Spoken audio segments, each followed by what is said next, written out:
So I guess we saved best for last, and that is the AFC West.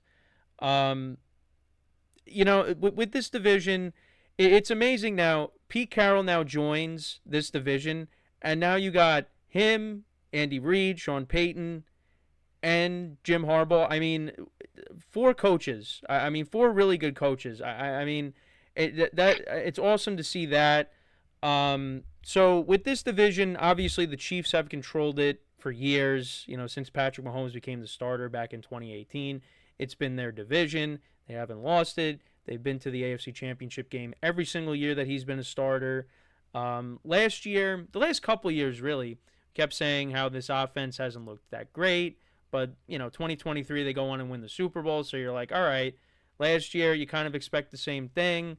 They make it back to the Super Bowl again. They're going for the three-peat, and then the Eagles just completely destroyed them in every facet of the game. That was probably the worst game I think we've seen Patrick Mahomes ever play. The most uncomfortable Patrick Mahomes has ever looked in an NFL game, really since the Super Bowl back against Tampa.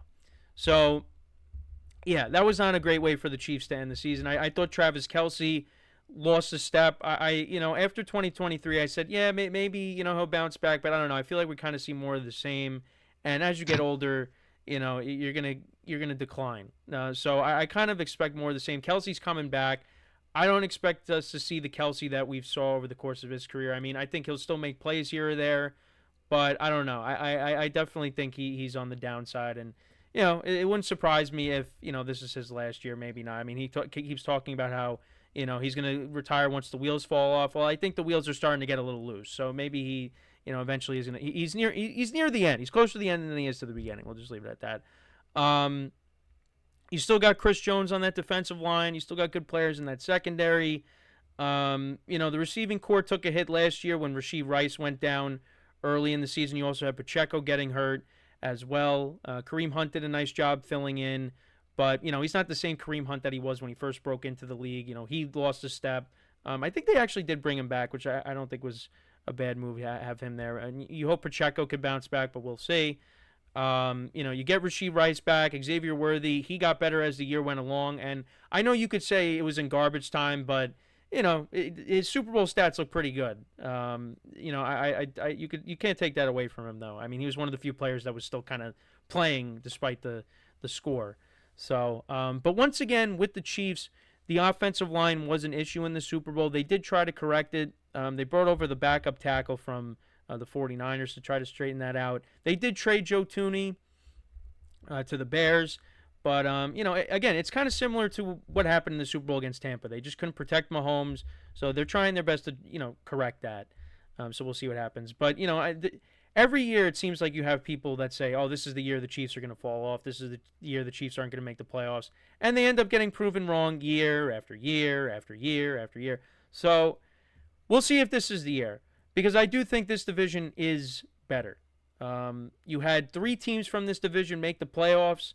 For the other two, for a lot of people, you didn't expect it, right? I said going into the year, I thought the Chargers could be a sneaky good team with Harbaugh now being in the fold, and that ended up being the case. They ended up making the playoffs. After a lot of the changes they made, they let go of, Keenan Allen and Mike Williams, although they did bring Mike Williams back now. So we'll see how that pans out. But Ladd McConkey had a very good rookie season. They also drafted really good tackle in Joe Alt. You paired him up with Rashawn Slater. J.K. Dobbins had a good year for him, but now he's on the Broncos. I'll talk about in a second. They did bring in Najee Harris. They drafted a running back as well. And that's what Harbaugh likes to do, is run the football, and you're going to see that. And I think as the year went along, you saw this offense start to open up more, and Justin Herbert started airing it out a lot more. And he had some good games down the stretch. A comeback win against the Broncos on that Thursday night, the Sunday night game, against the Bengals. They were up big, then the Bengals came back, but then, Herbert and that offense finished the job there. But, the playoff game was not one of their best moments. I know Dommy had a fun time watching that, but you definitely saw, their weaknesses come to fruition in that game. They didn't have a ton of weapons outside of Ladd McConkey. He had a big game there, but there wasn't really anybody else that was stepping up. Quinn Johnston was better his second year, but still, he kind of reverted back to the Quinn Johnston his rookie season in that game. So they definitely needed other weapons. They did address that. Like I said, they did bring back Mike Williams, did add other receivers in the draft as well, I believe. So Chargers are going to be good. They're going to be good. And the defense was better. The defense was a major problem in 2023, and 2024 was definitely better. They did part ways with Joey Bosa. Asante Samuel Jr. is not there anymore either, but you still got Derwin James. They did bring back Khalil Mack, so, and obviously another year, Harbaugh system, the defense could be even better. And the defense was better last year, like I said. So Chargers are going to be good. And I also really like the Broncos going into this year as well. We saw a very good rookie season out of Bo Nix. He got better as the year went along. The defense was very good. And they added a couple of 49ers players to that unit now. It's going to make it even better. Cortland Sutton had one of his best years with Bo Nix. I liked what I saw out of Marvin Mims last year. He had some explosive plays in that Bengals game, a couple of touchdowns there, especially the one on fourth down where he just mossed a couple of guys in the back of the end zone there. So, he looked good. And then they went out, and I liked this move. They went out and they got Evan Ingram, which he was I think he was banged up last year, but he was when he was healthy, he was pretty good in Jacksonville. So that's another weapon to add for Bo Nix. And then, like I said, they signed J.K. Dobbins. You drafted a running back as well. So the running game, they were mixing in a lot of different guys last year. We'll see if, it's still going to be a committee, but maybe there's someone that kind of takes, the stronghold on that number one spot. But yeah, I really like the Broncos going into this year as well. And then you got the Raiders, who I think will be better. Now Pete Carroll's there. You bring in Geno Smith. However you feel about Geno Smith, he's definitely better than what they've had over the last couple of years. I mean, last year you have Aiden O'Connell and Gardner Minshew. So, I think Geno could come in and do okay. You got Brock Bowers there. They drafted Ashton Genty, and they were one of the worst running teams in the NFL, so I think he's definitely going to improve that. They'd also sign Raheem Mostert, who is older, but, again, yeah, he was good with the Dolphins, and, if he could maybe, because he's a guy that's been banged up. But I think as one of the backup running backs, I thought that was okay. You got Jacoby Myers as your number one. I mean, he's fine. You got Max Crosby on the other side of the ball, so he's going to wreak havoc. So I think for the Raiders, unfortunately, probably would still put them in last. And then I mean, could this be the year that the Chiefs don't win the division? I think it definitely could, because I feel like the other two teams got better. I almost feel like taking one of them to win the division. I don't know if I want to. So I probably still put the Chiefs at one just because of the track record. And then with the Broncos and the Chargers, it's interesting. The Chargers did sweep the season series last year, but I kind of am leaning a little bit more towards the Broncos right now ahead of the Chargers. But I do think it's very close. I think you could see both of these teams playing really good games. I mean, particularly that Thursday night game down the stretch that got flexed into Thursday night. That was a very entertaining game. Let's see what Bo Nix does in year two. But, yeah, so I think they're kind of neck and neck. I'd lean a little bit more towards the Broncos here. But you could definitely see a scenario where you see three teams from this division make the playoffs. Like we talked about, I said it, the AFC is a gauntlet. There are some really good teams that are going to be fighting for those wild card spots, so we'll see. But, Dami, what are your thoughts on this division? I'll start off with the Chiefs. The Chiefs are a team very similar to Bills. They really don't make that many major moves from year to year. They have their quarterback that's arguably one of the best, arguably the best of all time. He's the second best quarterback I've ever seen play. So when you have that constant, you don't really tend to make too much major moves outside of him. But other than that, you discussed Travis Kelce again. I think it's personally going to be Travis Kelce's last year. Did he fall off from what Travis Kelce usually is? Yes, but he's still a good player. The defense is solid. Defense is always solid. I expect the defense and O-line to still remain solid. Now, the thing is the weapons for Kansas City, I think the biggest thing last year, because when you look at Travis Kelce falling off last year, I really predicted Rashee Rice and Isaiah Pacheco to fight for that number one spot in that offense. They both were injured. It's going to be very interesting to see how they come back. Rashee Rice had a pretty bad injury, and then Isaiah Pacheco came back, but he looked slow. He didn't look like himself. So it's going to be very interesting to see who steps up in this offense. I think this offense is pretty balanced, though. When you look at Rashee Rice, Isaiah Pacheco, Travis Kelce, Xavier Worthy, they have guys like, again, who's going to be the number one guy is the question, but they do have a lot of guys. Xavier Worthy, you mentioned it. He had some big plays in the Super Bowl. Is he ever going to be a consistent down-to-down, throw-to-throw receiver? I just don't think so. I think he's more of a big play guy. When you look at him, Jameson Williams, like a couple of other guys in the league, it's interesting to see if they ever take the jump up to be a consistent reception receiver, or they just continue to be that deep threat. For Xavier Worthy, though, a guy that's probably the smallest receiver in the league, I think he just gets jammed at the line a lot. I don't think he's going to be as consistent from throw to throw, but he's still going to have those big play abilities, which will allow him to have like valid statistics at the end of the season. So, again, Kansas City, a team, like if you were to pick a year where a different team were to overtake them, between LA and Denver being really good, this would be the year to do it. Me personally, I'm not going to doubt Mahomes. I'm going to keep them at that one spot. Even though they didn't make any major changes, they didn't really get better, and the other team in the division did. Still got to go with the Chiefs at number one until proven wrong. Now I'm getting to the Raiders. Raiders were a team that I personally disagree with everything they did pretty much in the offseason. I think the Raiders are one of those teams that are just very in denial, just want to compete every single year when they don't have the tools to do it. When you look, they signed Pete Carroll. Pete Carroll's a guy that, again, if you look at the coaching and the coaching resume going into the offseason, he's the guy that is the best coach when you look at resume. He's a Hall of Fame coach. As all four of these guys are Hall of Fame coaches in this division, probably. But when you look, they just seem very, like, reluctant to rebuild. You have Pete Carroll, he's old. His window's probably like 3 years as the head coach till he retires. So you have this, like, 3-year small window. You bring in Geno Smith. Again, what does that really do for you? It makes you a little better. Are you going to contend this division? Still no. So, and you sign him for a lot of money.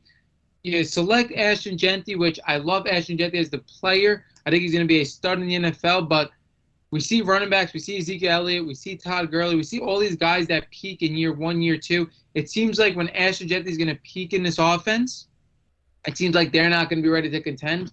So that's a little bit interesting aspect. But on this offense, you have possibly the two best young assets you could possibly have when you talk about Ashton Genty and Brock Bowers. Brock Bowers is just the best tight end in the league already in year 1. He's just going to continue to ascend. So I think this offense should be productive along with Jacoby Myers, who I still think is a good receiver. Doesn't really have the pressure to be the number one guy, obviously, with Brock Bowers and Ashton Genty getting a workload. But again, just a team that's very reluctant to rebuild, it seems like, and just wants to continuously compete when they don't have the tools to do so. Now, when you go to LA and you go to Denver, you're splitting hairs here. Two guys I love, Herbert, Bo Nix. For Denver, I think Denver got even better. Like I do. I think they added some stuff to the running back room. I expect the running back room to be better. When you look at the running backs, like you're talking about R.J. Harvey, who is a standout guy, UCF, should be able to bring something in the receiving game and rushing game, selecting a pretty nice capital. You're bringing J.K. Dobbins, who had a really good year, to the division rival. You have Audric Estime there. I expect the run game to be a lot better. His offensive line is super underrated. It could be the best in the league. Receiving-wise, you're lacking a little bit. Cortland Sutton had a great year. Marvin Mims continued to break out last year. He should be pretty good. So, again, this Denver team's going to be really good, and I expect the defense to be good. And it's under great at helm with Sean Payton as well. So, again, then you go with the Chargers. The Chargers are going to be really good again, and I think they're pretty improved too. I think their running game is going to be even better. Harbaugh loves to run the ball. You bring in Najee Harris, which I wasn't crazy about that. They did have one of the most cap spaces in the NFL. Najee Harris on a pretty big deal, but it's only for 1 year, and I think it's to ease Omar and Hampton in. Omar and Hampton and a lot of other draft classes would have been the running back 1. He comes with a generational talent with Ashton Genty, but I think he's going to be phenomenal in year 1. I think he has every tool to be phenomenal with an offensive line. Again, another offensive line that you could argue is the best in the league. And not only is he in an offense that has one of the best offensive lines in the league, you're in an offense with a coach that likes to run the ball more than any other coach in the league. So a guy that just could have went to the complete best situation. When you look at the receiving room, that's going to be the question. Ladd McConkey, great receiver in year 1. He's probably a wide receiver 1 in the NFL. It's just weird with his size. There's going to be limitations, but he's a great route runner. He's one of the more fast guys in the NFL. I think he's going to be a consistent safety blanket for Justin Herbert. where is the other production going to come from? Quentin Johnson, a guy I still believe could be in a nice complement as a second or third receiver. He just to eliminate the easy drops. We see it time and time again. This guy makes a great play. I think against the Raiders, he had 180 yards. Like, he has the talent to do it. You just got to eliminate just the dumb plays. And then Trey Harris is a guy. He's really the X factor in his offense, a guy that you used a big pick on. Is he going to take that jump where you could have two really nice receivers? We'll see about that. And, again, Herbert, I absolutely love. Your viewers don't know me, but Herbert's my favorite player in the league. I absolutely love Herbert. I mean, there's nothing really to say there. The defense I still expect to remain solid. I guess if you're going with LA and Denver, for my opinion, I'm surprised you went Denver. I'm not saying I'm surprised, but I just, knowing you, I just thought you would have went LA. I think both teams are pretty even, and it really just comes to, in my opinion, who do you trust more at quarterback? I trust Herbert more. That's why I'm going LA. It's going to be neck and neck with those two, and both those teams can compete for the 1 seed. But I'm going to go Chiefs, LA, Denver, Vegas. Yeah, I mean, like you said when you started, it's like splitting hairs. It's really close. They both have good defenses. They both got Hall of Fame coaches. I would agree. Probably give the nod to Herbert over. You would give the nod to Herbert over Bo Nix. But you really got to like what you saw to Bo Nix, especially down the stretch. And the playoff game got off to a good start against the Bills, and then they just didn't score after that. So we'll see what happens in year 2. I like where the defense is at. I feel like maybe like they give the slight edge to the defense of Denver's defense over the Chargers defense. But again, that's just me. So we'll see. But yeah, this could be the year that the Chiefs get dethroned in the AFC West. If not, well, who knows when that year is going to come.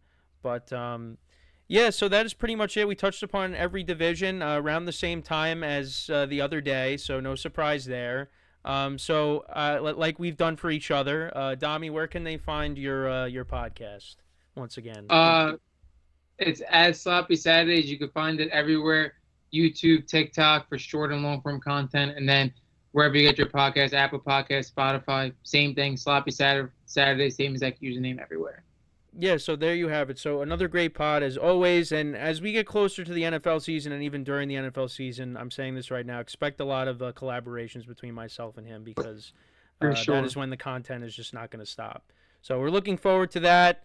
Between that and also NCAA 26. So there's a lot of football stuff coming up in the coming months. But I do want to enjoy the summer, because I don't want that to go too fast, because then the summer's going to end. But anyways, again, appreciate you coming on once again, Dami. Once again, leave a like, comment, and subscribe to the videos, guys. Again, kind of expanding everything. Make sure to follow the TikTok, the Twitter. I'm going to make sure to put everything in the description. The Instagram as well. Got that up and running. Have a few shorts on there as well. So make sure to give that a follow. Like I said, they'll be in the description in the video here. So as always, I'm your host, Kenneth Gruenfelder, joined by Dom Matassa today. Have a good one, and we'll talk to you guys next time.